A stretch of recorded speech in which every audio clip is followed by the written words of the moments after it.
Assalamualaikum warahmatullahi wabarakatuh. Perkenalkan, nama saya Muhammad Farizia, NIM 438104 dari Prodi Akuntansi Syariah, Fakultas Ekonomi Bisnis dan Islam.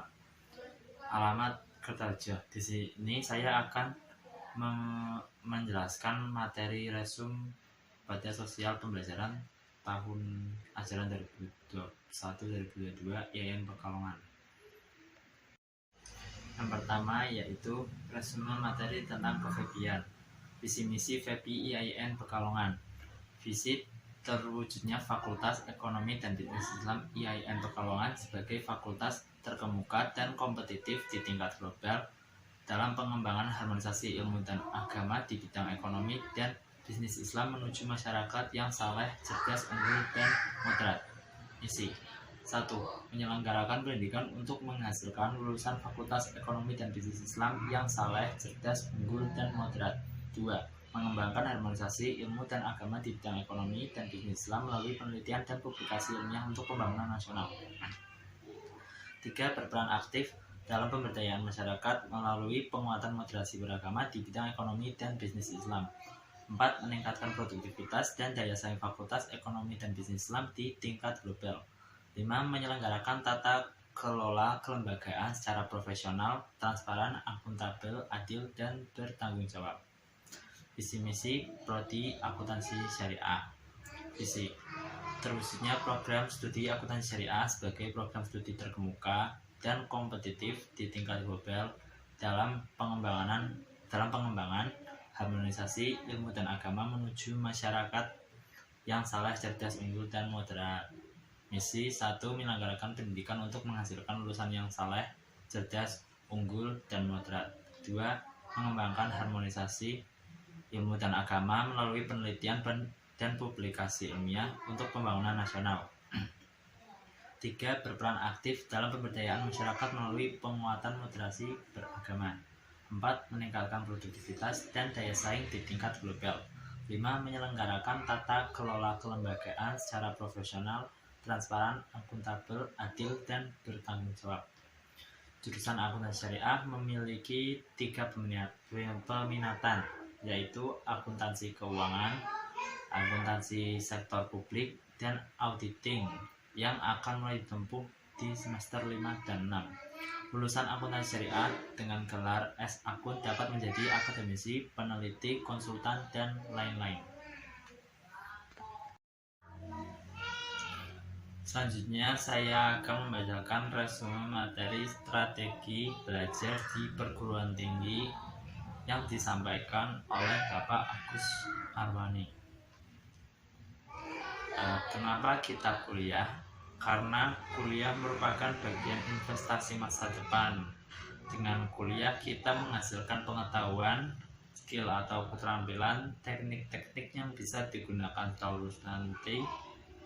Terbentuk sikap mahasiswa yang lebih memiliki attitude yang lebih baik. Dengan kuliah juga kita mendapatkan pengalaman-pengalaman yang didapatkan selama mengikuti perkuliahan. Apa perbedaan kuliah dan sekolah? Perbedaan antara kuliah dan sekolah diantaranya adalah di kuliah mahasiswa mempunyai tanggung jawab yang lebih besar, mendapatkan nilai yang lebih tegas, jumlah ujian yang lebih sedikit, kecepatan mengajar lebih tinggi, penugasan tidak selalu diperiksa.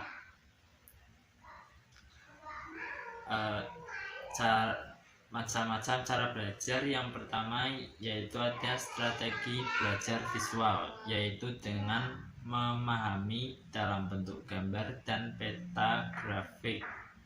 Visualkan materi dalam benak, pahami materi lewat bacaan atau gambar, beri warna dan gambar pada catatan. Yang kedua yaitu strategi belajar auditori, yaitu dengan mendengarkan penjelasan dosen dengan baik, menerangkan materi secara lisan kepada teman, gunakan nada lagu untuk memudahkan mengingat. Yang ketiga yaitu strategi belajar kinestetik, yaitu dengan melibatkan sebanyak mungkin anggota tubuh, perbanyak latihan soal, kemudian selesai belajar coba tulis poin-poin penting.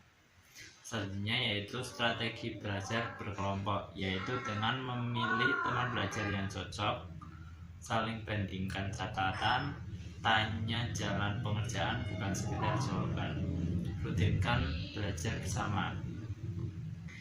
Terakhir yaitu strategi belajar mandiri, yaitu dengan memperbanyak literatur dan latihan soal yang digunakan. Pilih tempat belajar yang tenang, kemudian setelah memahami materi, cobalah berdiskusi materi yang telah dipahami dengan orang lain. Terus kiat membaca efektif. Metode membaca adalah survei. Dengan survei di lapangan, memahami suatu masalah dengan datang ke lokasi. Ada question dengan membuat sebuah pertanyaan dan jawaban sehingga bisa menghasilkan tingkat pemahaman yang baik. Ada read yaitu membaca, riset yaitu membaca kembali, kemudian ada review yaitu mereview dan menganalisa apa yang telah kita baca. Menyimak dan membuat catatan kuliah, yaitu ada strategi menyimak aktif dengan menjaga kontak mata dengan dosen, aktif di kelas, fokus dengan apa yang telah diterangkan oleh dosen, selektif dalam mencatat yaitu hanya mencatat poin-poin penting dan singkirkan tugasan yang tidak baik. Teknik mengingat ada model grouping menggunakan irama, singkatan, visualisasi, dan kata kunci. Strategi menghadapi ujian. Persiapan sebelum ujian yaitu sediakan cukup waktu untuk belajar, tahu spesifikasi ujian, belajar kelompok, dan siapkan hal-hal lain. Sumber-sumber penting materi bahan ujian bisa diperoleh dari perpustakaan, materi dan dosen, mencari dari Google Scholar, catatan kuliah, soal ujian tahun lalu, dan lain-lain. Persiapan saat menjalani ujian yaitu dengan memperkirakan kemacetan agar tepat waktu, kerjakan yang mudah dulu, ledakan tegang, jawab sesuai pertanyaan, menebak dan mengarang cerdas, garis bawahi inti jawaban. Persiapan setelah ujian yaitu periksa penjumlahan nilai, periksa tiap pengurangan nilai dan alasannya, simpan kertas ujian, nilai di perbatasan biasanya terbantu dengan tugas absen dan keaktifan. Teknik menulis yaitu memahami materi lalu menulis draft awal kemudian merevisi draft. Memahami materi yaitu pahami deskripsi tugas, cek siapa calon membaca, perkaya referensi.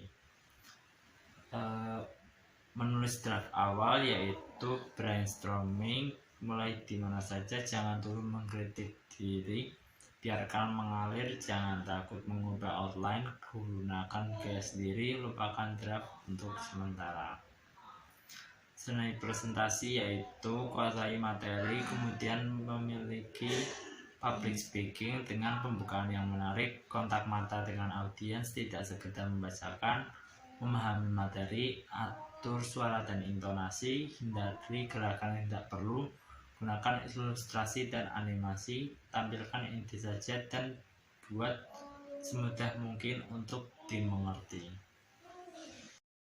Selanjutnya saya akan membacakan resume materi etika mahasiswa yang disampaikan oleh Ibu Susmi Ningsih. Etika komunikasi adalah norma, nilai, atau ukuran tingkah laku baik dalam kegiatan komunikasi di suatu masyarakat. Etika berbusana adalah norma, nilai, atau ukuran tingkah laku baik dalam kegiatan berpakaian di suatu masyarakat. Etika pergaulan di lingkungan kampus. Yang pertama yaitu berpakaian dan bersepatu rapi di lingkungan kampus, menjunjung tinggi nilai ilmiah, mengetahui, memahami, dan melaksanakan peraturan-peraturan yang berlaku di lingkungan kampus, dan berusaha tidak melanggar, memberi contoh yang baik dalam berperilaku kepada adik tingkat, teman setingkat, dan kakak tingkat, saling menghormati dan menghargai terhadap sesama mahasiswa, berperilaku dan bertutur kata yang sopan baik di dalam kelas dan di luar kelas, yang mencerminkan perilaku sebagai mahasiswa dan dijiwai oleh nilai-nilai agama atau kepercayaan yang dianut. Tidak berperilaku asusila atau tidak bermoral. Bersedia menerima sanksi yang telah ditetapkan atas pelanggaran terhadap peraturan yang berlaku sebagai bagian dari pendidikan disiplin. Etika pergaulan di luar kampus. Yang pertama yaitu menjadi contoh yang baik di lingkungan di mana mahasiswa tersebut berada, berperilaku dan bertutur kata yang baik yang mencerminkan sebagai mahasiswa, berupaya mengaplikasikan ilmu pengetahuan dan teknologi yang telah dipelajarinya di masyarakat sebagai wujud pengabdian. Ini etika pergaulan mahasiswa dengan dosen. Mahasiswa sebagai masyarakat kampus, insan akademik atau program belajar yang harus menjaga citra akademik. Biasakan selalu memberi salam terlebih dahulu kepada dosen bila bertemu. Lebih baik jika dibiasakan berjabat tangan. Jika berjabat tangan, usahakan menatap muka dengan ramah dan ulurkan tangan yang tegas. Jika tidak berkenan berjabat tangan, maka bungkukkan kepala dan ucapkan salam. Menjaga perkataan dengan bahasa yang sopan. Etika pergaulan sama mahasiswa. Biasakan menyapa teman bila bertemu. Jangan mengolok-olok teman melebihi batas meskipun hanya bergurau. Jaga citra sebagai insan terpelajar. Jangan menyapa teman dengan julukan atau sebutan yang mendiskreditkan atau nama yang tidak disukai. Hindari ucapan yang merendahkan teman. Menghormati ide, pikiran, dan pendapat, hak cipta orang lain, dan hak milik teman dan warga kampus. Jangan berprasangka buruk terhadap teman tanpa fakta. Menjaga perasaan teman. Segera meminta maaf lebih dahulu jika terjadi kesalahpahaman atau perselisihan. Biasakan menolong teman yang membutuhkan. Pelajari makna solidaritas. Biasakan saling mengingatkan.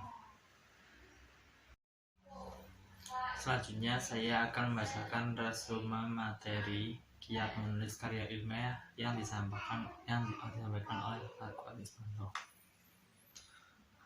Penelitian atau research bisa dimaknai untuk mencari kebenaran dengan cara: 1. Menjunjung tinggi prinsip-prinsip ilmiah, jujur, objektif, dan sistematis.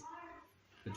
Penilaian sebagai proses mencari kebenaran umumnya dijalankan oleh akademisi, peneliti, dan lain-lain. 3 metode yang digunakan yaitu observasi, wawancara, dan kuesioner untuk memperoleh data. 4. Dari hasil data tadi diterbitkan melalui berbagai media publikasi dalam berbagai bentuk karya. Bentuk-bentuk karya tulis yaitu ada makalah, tugas kuliah, artikel, tugas kuliah yang dipublikasikan, skripsi, program sarjana, tesis, program magister, dan disertasi yaitu program doktor.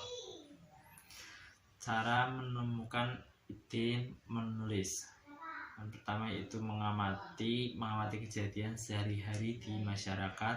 2. Membaca di berbagai media seperti koran, artikel, buku, dan sosmed.